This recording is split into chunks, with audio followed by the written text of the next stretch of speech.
يا خلق مالي والعروج بي سواك عند حلول الحادث العالم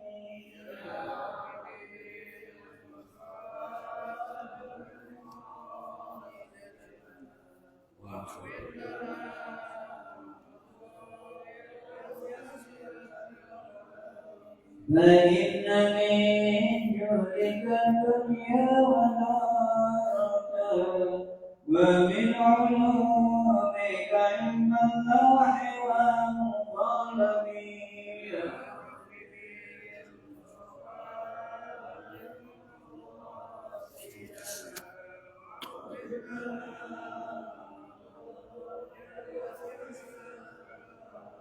بشرى لنا معشر الإسلام إن لنا من العنايات روحا غير منهدم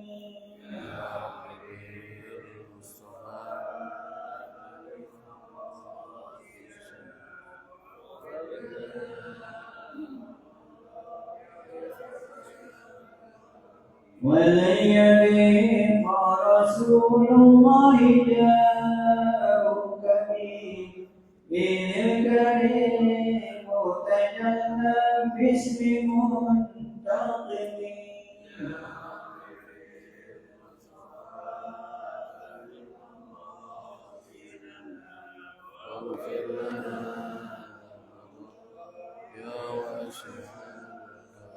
يا ربي المصطفى بلغ مقاصدنا واغفر لنا ما مضى يا واسع الكرم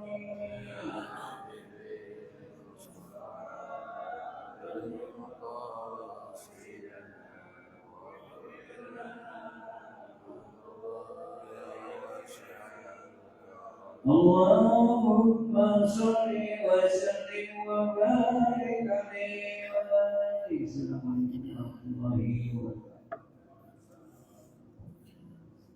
الفاتحة إلى حضرة النبي المصطفى محمد صلى الله عليه وسلم ثم إلى رواية آبائه وإخوانه من الأنبياء والمرسلين وآل كل منهم والصحابة أجمعين وتابعين لهم بإحسان إلى يوم الدين ثم إلى رواية الأولياء والصالحين والعلماء العاملين إلى كل مشايخ أرضنا وغربها ثم إلى رواية شيخنا ومعلمنا الحبيب عبد الرحمن أحمد الزكاوى كما شاء في هذا سبر لك كما شكره جزاء المسير على حبيب الرحمن وشافي سبحانه كما شربتنا خلقنا وسلم على الله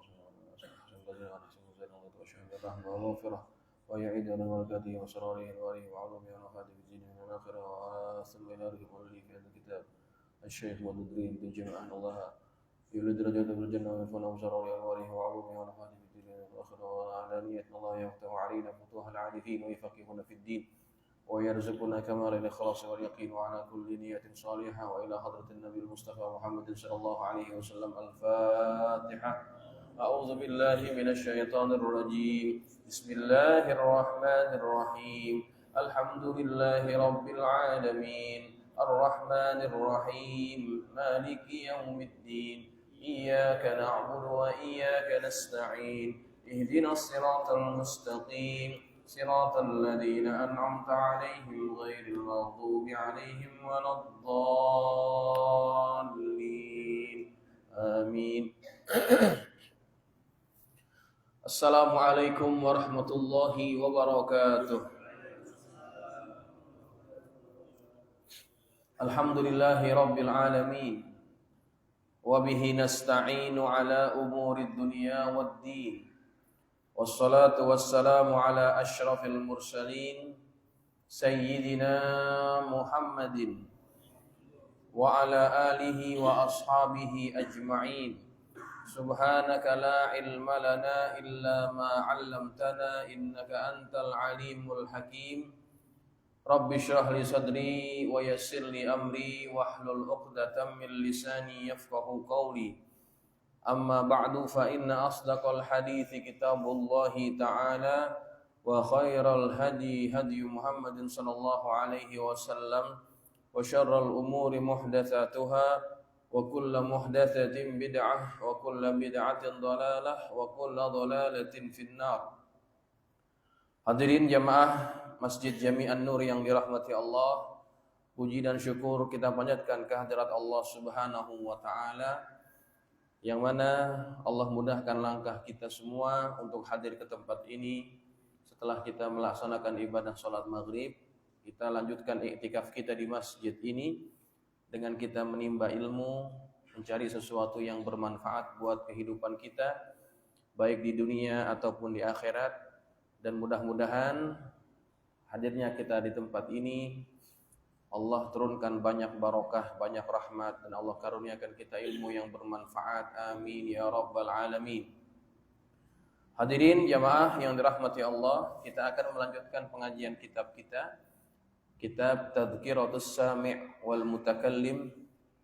Kita masih dalam Al-Faslul Tsalits, fasal yang ketiga, adab ketika kita sedang dalam proses pembelajaran, ketika dalam pembacaan di dalam halaqah. Kita berhenti pada adab yang pertama. Udah habis belum yang pertama? Udah ya? Masuk yang kedua sekarang.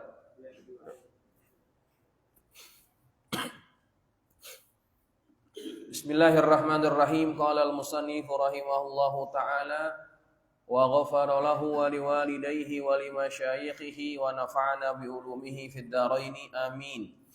Radhiyallahu ankum. Qala radhiyallahu an ila an qala الثاني أن يحضر في ابتداء أمره من الاشتغال في الاختلاف بين العلماء أو بين الناس مطلقا في الأقليات والسمعيات فإنه يحير الذهن ويحدث العقل. Adab yang kedua ketika kita dalam proses belajar adalah hendaknya kita menghindari pada proses permulaan belajar itu adalah dengan menyibukkan diri dengan perkara-perkara ikhtilaf, perkara-perkara yang menjadi perselisihan di antara para ulama dan di antara sekalian manusia secara mutlak. Fil aqliyat, dalam bahasan ilmu logika, aqliyat yang berkaitan dengan akal, logika, was-sam'iyat, dan juga ikhtilaf dalam perkara sam'iyat. Sam'iyat itu dari perkataan sama', mendengar. Perkara-perkara yang wajib kita imani, itu namanya perkara sam'iyat. Nah, ada perbahasan dalam cabang ilmu, yaitu bahasan ilmu kalam. Ya, di situ ada perbahasan tentang sam'iyat. Jadi kalau orang dalam proses pencarian ilmu pada proses awal, jangan sibuk dengan urusan-urusan yang seperti itu. Urusan-urusan yang sifatnya khilafiyah di kalangan para ulama, terutama dalam perkara akliyat, ya, perkara logika dan perkara sam'iyat. Fa innahu yuhayyiru dhihna, karena yang demikian itu akan membuat bingung akal pikiran kita, wa yuhdisul aqla, dan membuat akal kita menjadi goncang, ya. Jadi jamaah yang dirahmati Allah, ini yang harus dipegang oleh kita semuanya. Jangan menyibukkan diri dengan perkara-perkara yang seperti ini. Memang kelihatannya keren, Pak, orang belajar ilmu tentang logika, mantik gitu ya. Atau perkara-perkara tentang akidah, tentang ilmu kalam, keren. Tapi banyak terjadi kegoncangan pikiran dan kebingungan akal ketika dia tidak mempunyai basic yang kuat. Itu terjadi di UIN, Pak. Saya kan alumni UIN. Kebetulan saya berada di Fakultas yang agak-agak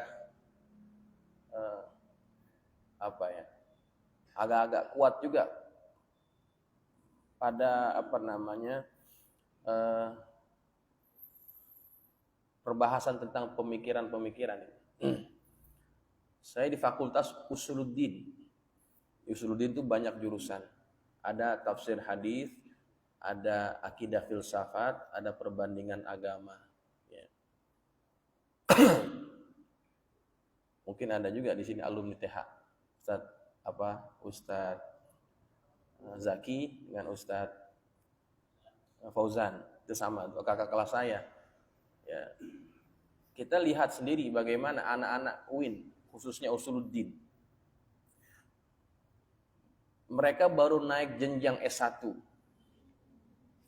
Dan boleh dikatakan bekal ilmu agama mereka boleh dikatakan belum terlalu kuat. Masuklah pada perbahasan tentang akidah filsafat. Ya. Akidah filsafat, dia belajar tentang ya bagaimana para filosof itu memahami tentang kebenaran, tentang agama dan sebagainya. Akhirnya banyak pemikiran-pemikiran yang dianggap menyeleweng. Itu banyak terjadi bukan hanya di UIN Jakarta.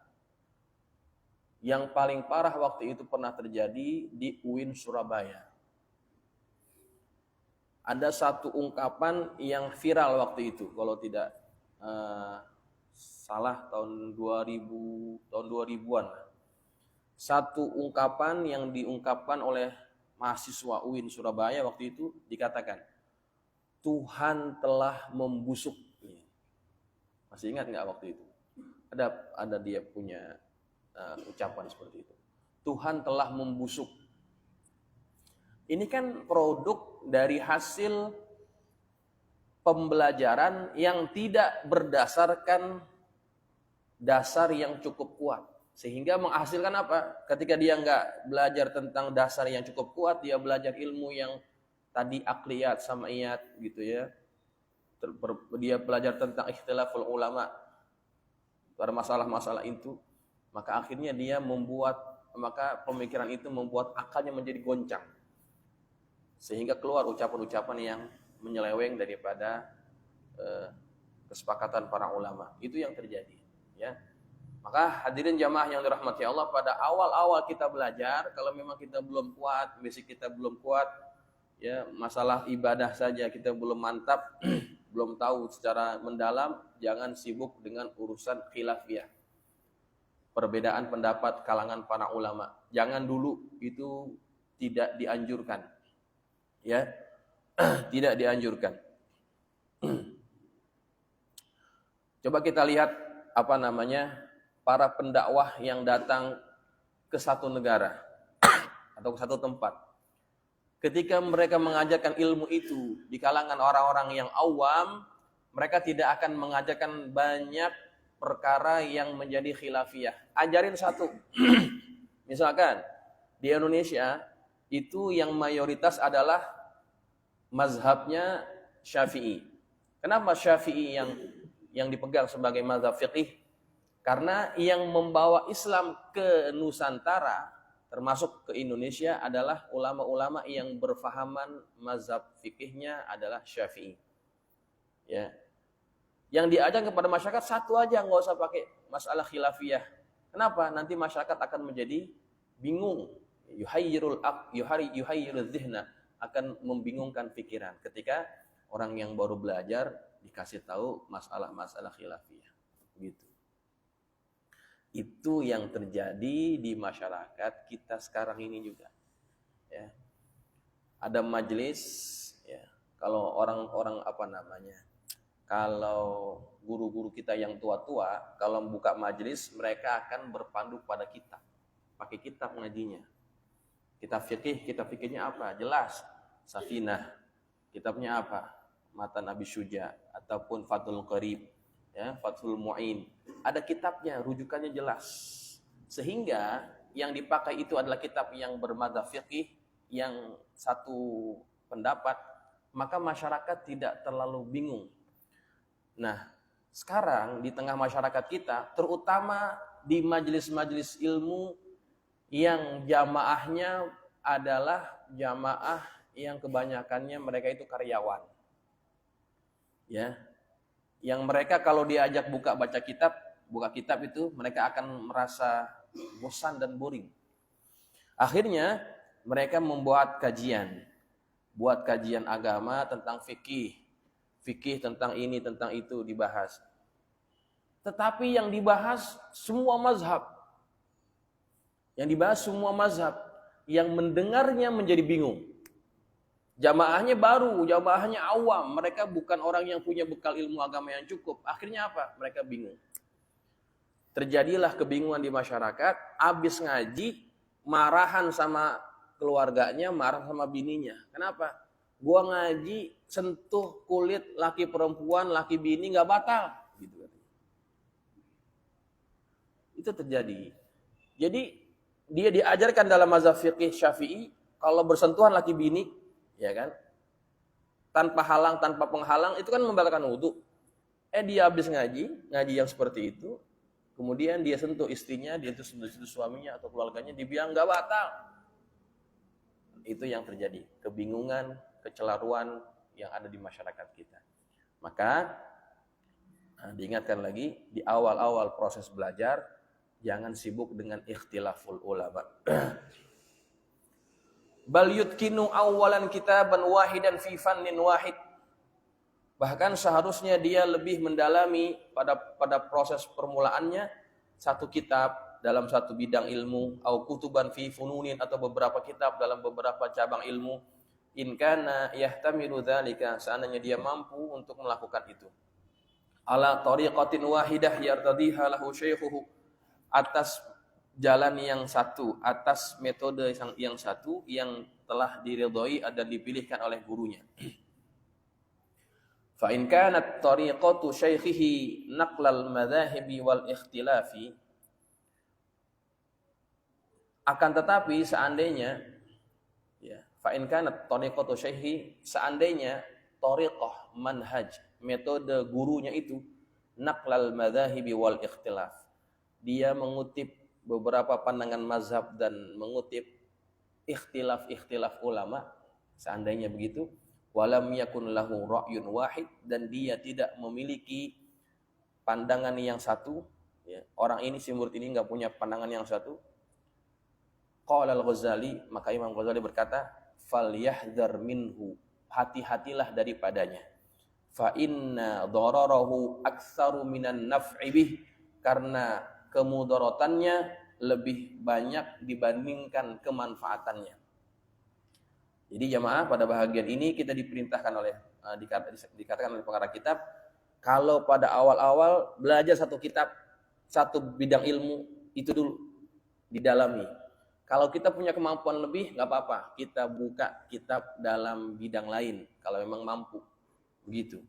Ya, ala tariqatin wahidah, tapi berdasarkan manhaj metode yang dipilih oleh guru. Guru sudah ridho dengan itu. Ya. Nah, jamaah, guru-guru kita, thariqahnya itu apa? Nih, ini semua harus jadi pegangan. Thariqah guru-guru kita. Saya belajar kepada guru saya belajar kepada guru saya yang lainnya. Ya. Kalau di sini saya ngaji sama kayak Lutfi, pernah ngaji sama beliau. Beliau gurunya adalah orang-orang atau masyayikh di Tebu Ireng, ya, ataupun yang di Azhar. Ngaji juga yang dengan Al-Habib Abdurrahman As-Segaf Kiduri, Habib Umar As-Segaf Kiduri. Banyak beberapa guru yang saya ambil ilmunya, manhajnya sama. Manhajnya apa? Atau thariqahnya apa? Dalam fikih kita berpegang dengan kita berpegang dengan thariqah Ahlus Sunnah wal Jamaah, ya.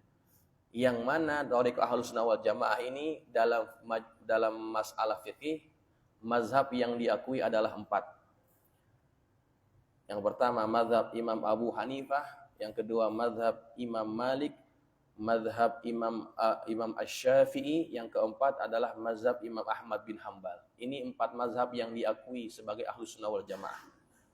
Tapi di Indonesia kita pegang dengan mazhab Syafi'i. Ya, nih yang pertama. Syafi'iyul madhab. Yang kedua, dalam akidah guru-guru kami semuanya tidak ada yang beda. Semuanya berakidah Asy'ariyah, atau yang lebih mirip, ada juga yang lebih adalah Al-Maturidiyah. Tapi kalau yang dipelajari di Indonesia kebanyakan Asy'ariyah. Jadi kita ini Asy'ariyah, ya.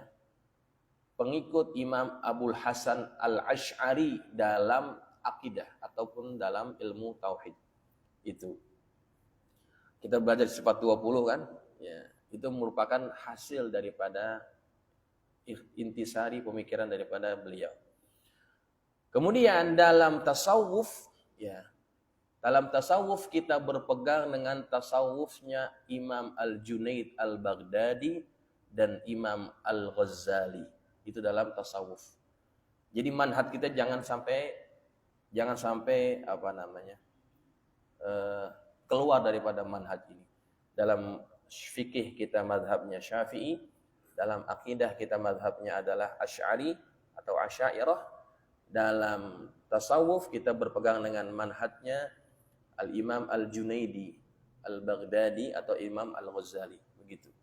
Gak usah pakai yang lain-lain, ya. Cari yang itu. Kalau gila kita nyari guru, cari itu.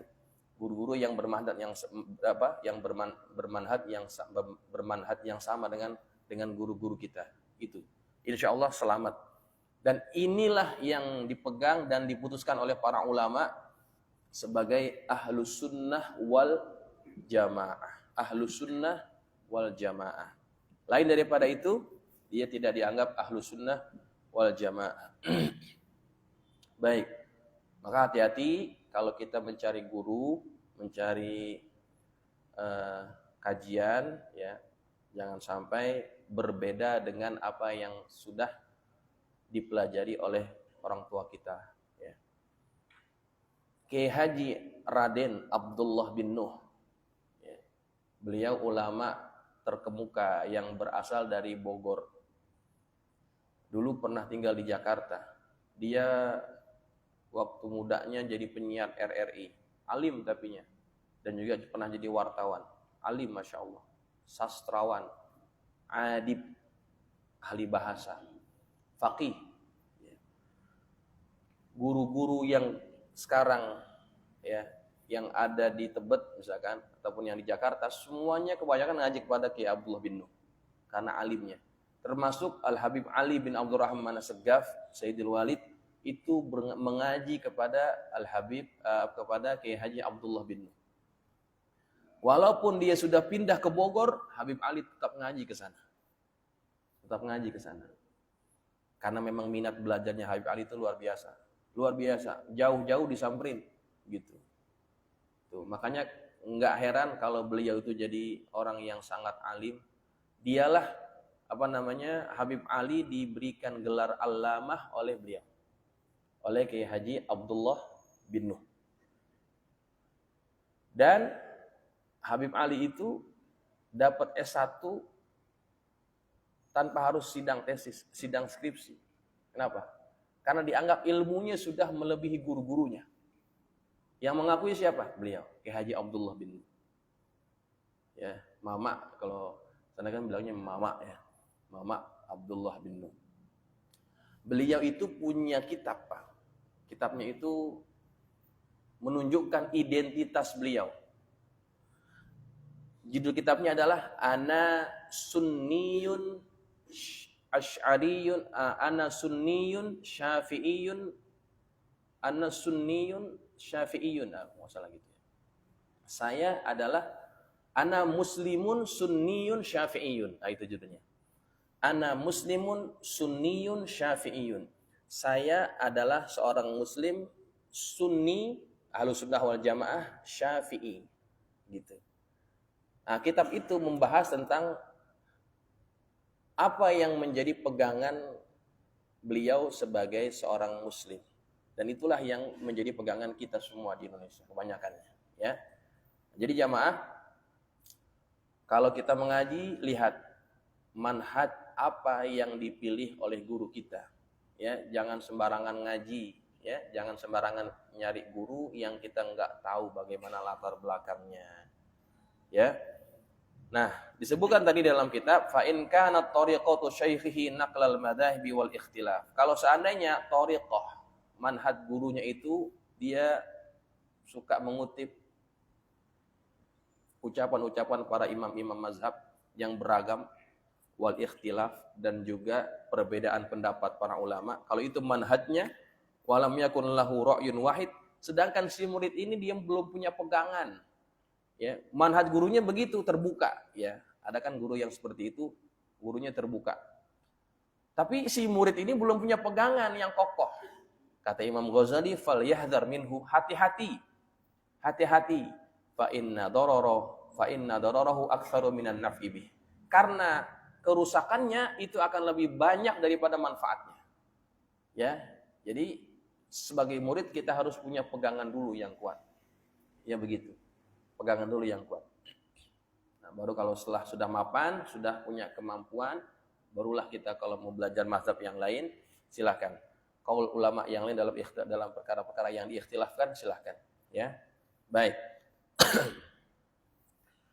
Kemudian, wa kadzalika yahdharu fi ibtida'i talabihi fil minal mutala'ati fi tafariqil musannafat. Begitu juga hati-hatilah dalam permulaan pencarian ilmu itu daripada banyak kitab-kitab pada berbagai macam jenis kitab, ya. Fa innahu yudayyi'u zamanahu wa yufarriqu zihnahu. Ya, jadi diperingatkan oleh pengarang kitab, hati-hati kalau masih pertama-tama, masih awal-awal kita ini, ya, hati-hati dalam membaca banyak kitab, ya, dalam berbagai macam karya-karya. Karena apa? Fa innahu yudayyi'u zamanahu, karena itu akan menghabiskan waktunya, wa yufarriqu zihnahu, dan mencerai-beraikan pikirannya.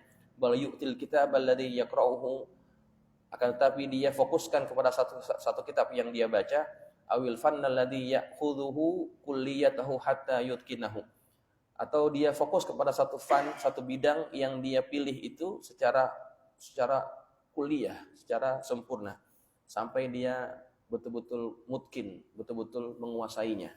Jadi begitu.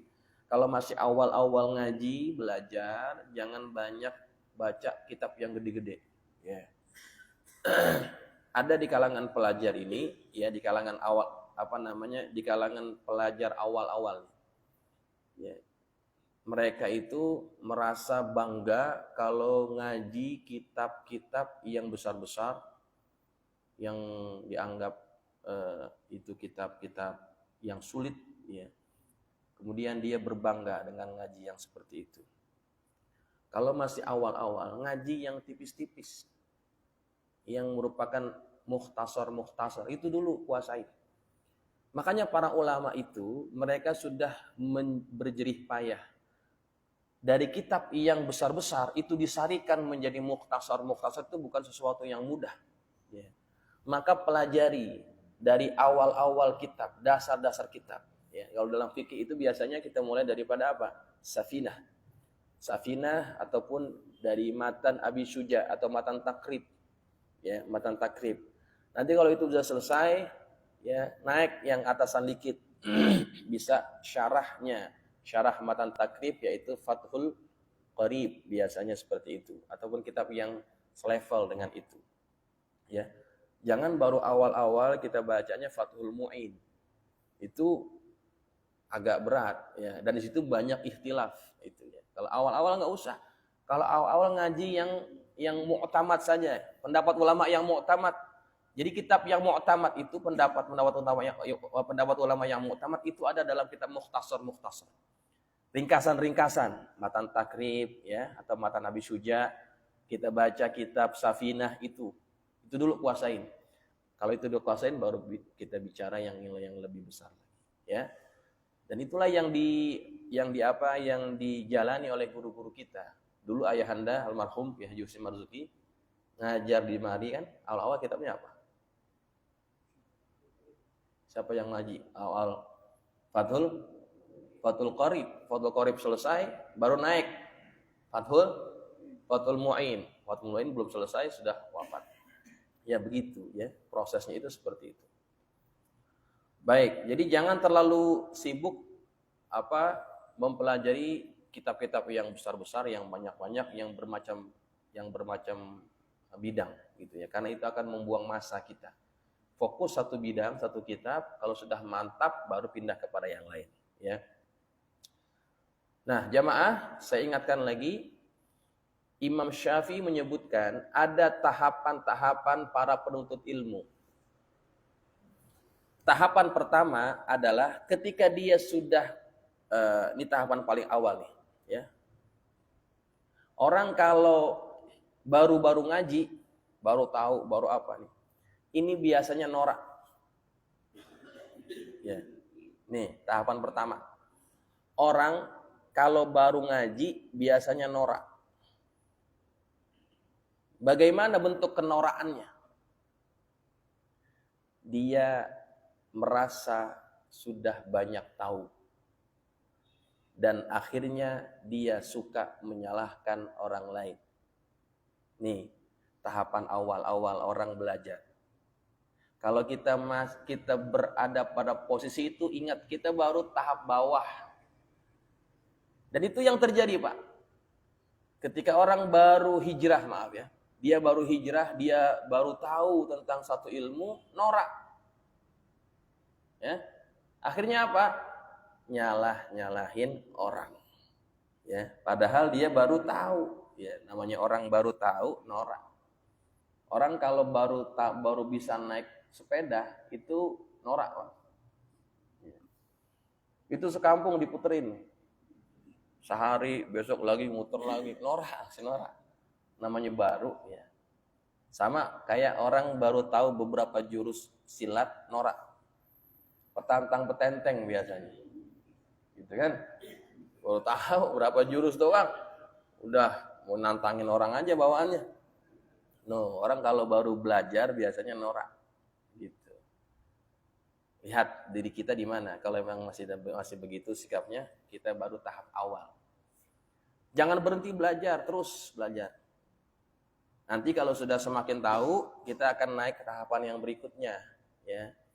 Tahapan yang berikutnya, dia semakin tahu, akhirnya dia merasa dia banyak nggak taunya.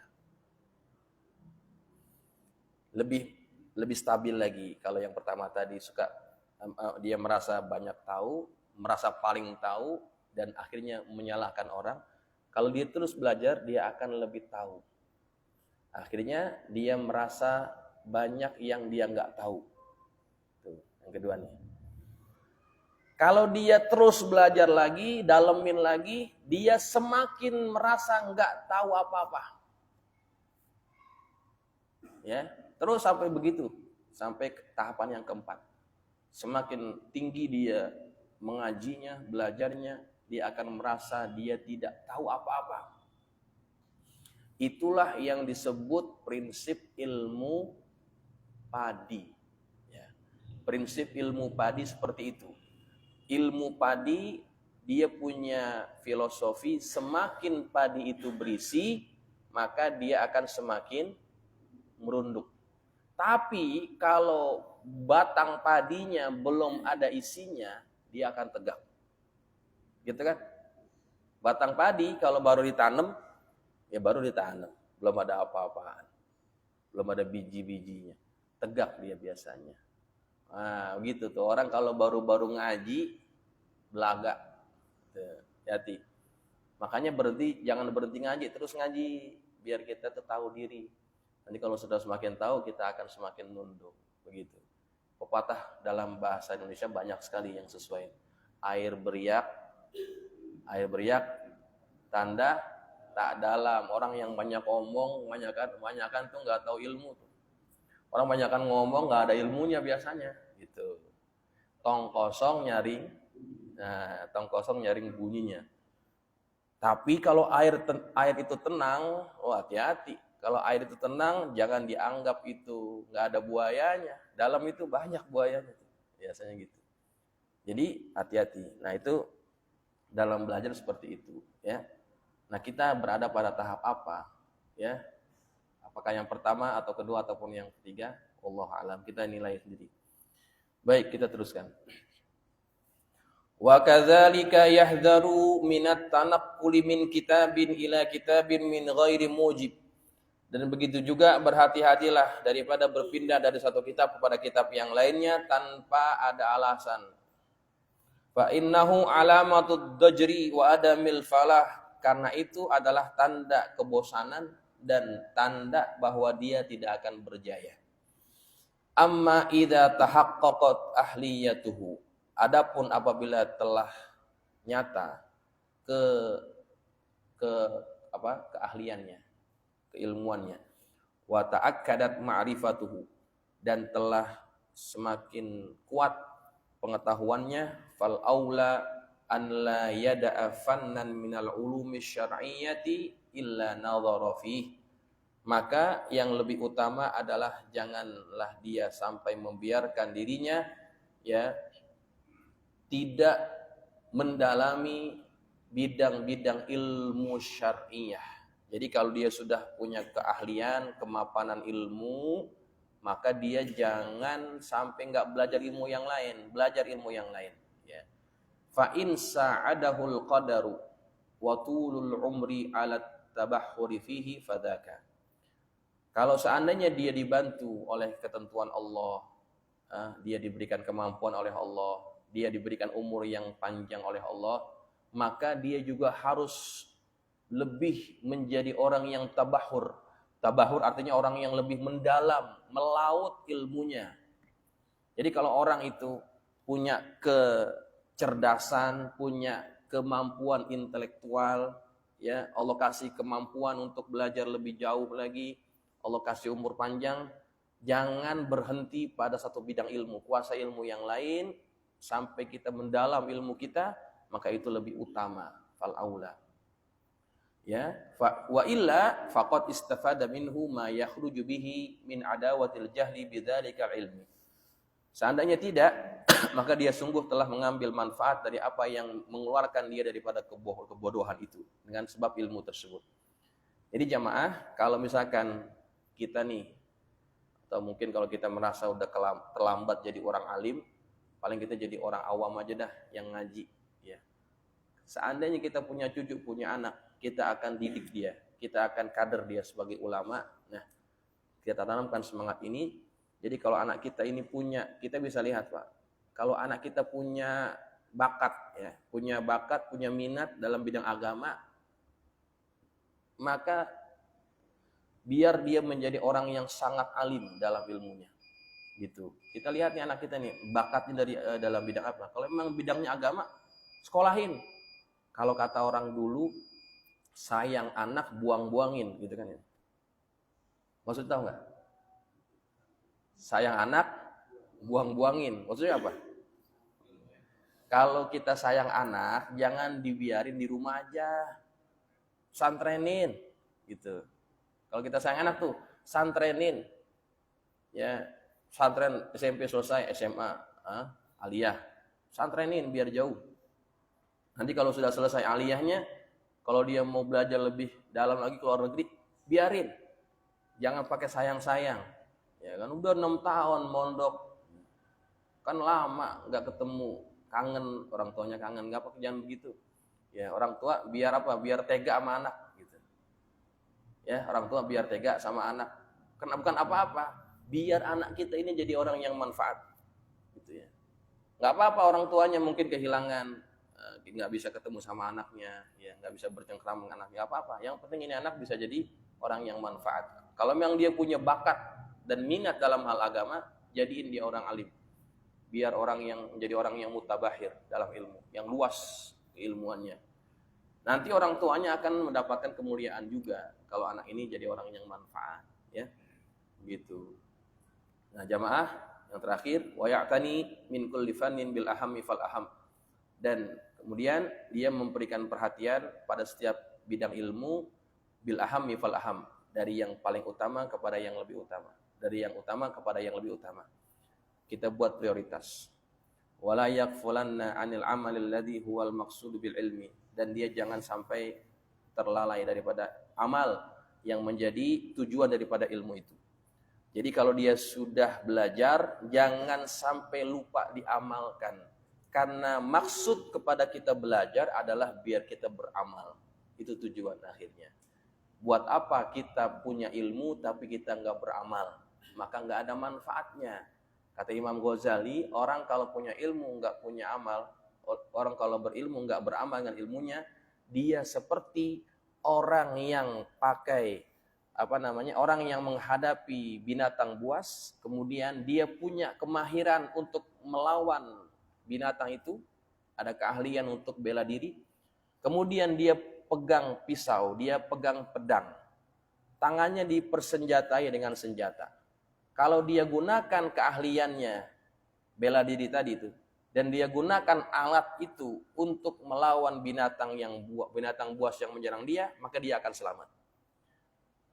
Tapi kalau dia punya kemampuan bela diri, kemudian dia pegang senjata, nggak dipakai, dia diam aja, selamat nggak kira-kira? Binatang nih, beruang nyerang dia, diam aja, nggak apa-ngapain. Kira-kira mati apa enggak itu orang? Mati, Pak. Nah itulah gambarannya, orang kalau sudah punya ilmu nggak diamalin seperti itu, nggak akan selamat, ya, nggak akan selamat. Maka mudah-mudahan nasihat ini kita bisa jadikan sebagai satu amalan dan mudah-mudahan bermanfaat buat kita semuanya. Wallahu a'lam bis-shawab wa ilaihil marji'u wal ma'ab. Al-Fatihah. Alhamdulillah.